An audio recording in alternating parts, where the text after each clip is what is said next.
From BSU's head football coach to life as an NFL scout, that's the road John Peterson has taken over the past few decades.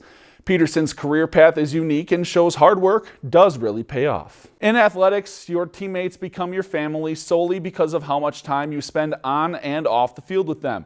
For 9 BSU athletes, however, they also get to share the field, ice, and court with someone much closer than a teammate. It was a battle between NSIC North heavyweights on Saturday as the 21st ranked BSU football team traveled to Duluth to take on the 24th ranked UMD Bulldogs. UMD had won 14 straight against BSU heading into Saturday and 24 out of 25 against them at home. But the Beavs look to change that over the weekend.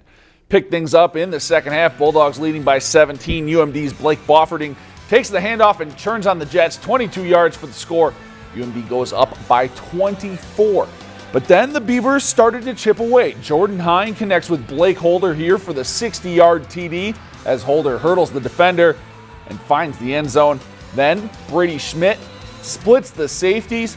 Hine finds him in the middle of the field for the 90-yard pitch and catch for the score. And folks, we have a ball game as BSU pulls within 15. Next drive for the Beavs. Hine hits Dexter Taylor Jr. over the top of the defense. Another big touchdown, 60 yards on this one as BSU pulls within 8. Beavers trailing by 1 until Rachel Norton finds Danny Nelson, who fires from 15 yards out for the goal. And we are tied at 1. Just over 4 minutes later, Beavers get on the board again after the steal. Sarah Stram strikes with the left foot, and the Beavers have the 2-1 lead. Then 2 minutes later, it's Stram again, this time with the assist, as Rachel Norton beats the Husky goalie to give the Beavers the 3-1 lead. And that would be all they need as they take down St. Cloud State 3-1. Number 12 in green came to play Saturday, third quarter with a beautiful no-look pass to Sydney Arrington for 2.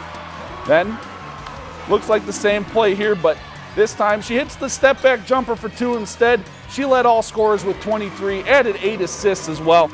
But BSU never led in this one, and they fall 75-64. Bottom 4, Lumberjacks down 3. Otto Graham takes a cut out of that lead, though, with the bomb off the scoreboard in center field. Bemidji still trails 9-7, though. The Beaver women's hockey team now sits 8-11-1. But coming into the season, there were a lot of question marks. Mainly, how would the Beavers replace their 8 seniors? Returning players have stepped into new roles, but it's their freshmen that have fueled the Beavers.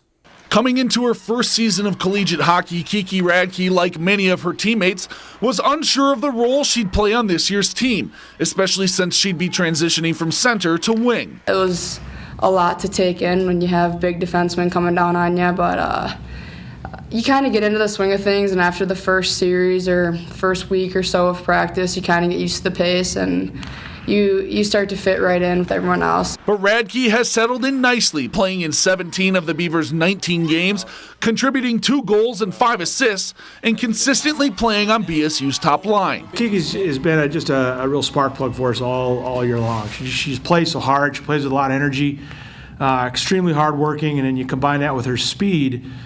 She's noticeable every time she's on the ice. However, she isn't the only freshman adding to the team's success.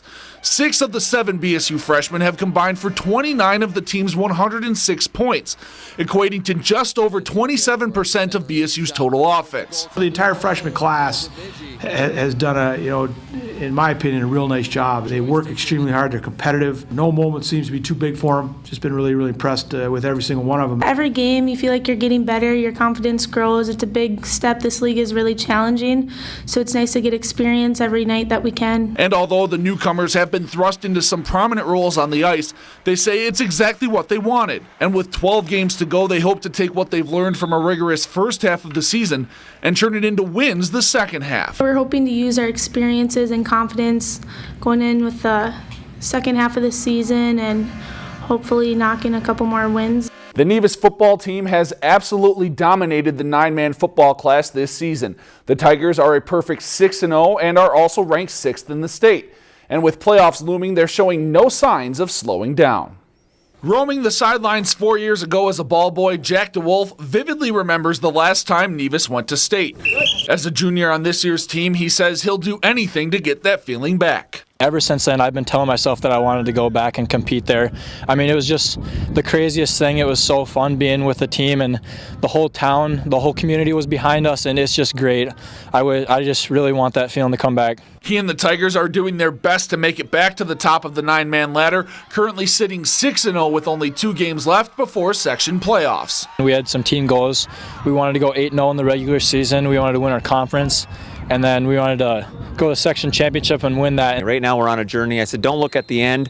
Take every week and enjoy the week and what we can get done that week, and we'll worry about the week after that. All roads on that journey appear to head through the QRF's top-rated team, Waubun, but Nevis has no doubts they can compete. Well, Waubun is a tough opponent, but I think we're pretty tough ourselves, and we put the time in. We're as prepared as we could be. We're ready to give them the best we got. And while the offense has been the bread and butter for the Tigers, averaging nearly 44 points per game, the team says it's their defense, which only allows an average of 7 points per game, that will have to carry them the rest of the way. The defense makes turnovers, gets us the ball back, and gives us opportunities to score points. So, I mean, we're set up by our defense. Our defense is real physical this year. We got good team speed, and that helps. I really think that if we play up to our potential, we can make some noise in playoffs, and we could do big things. We just got to stay strong, keep our fundamentals straight, and just keep working hard.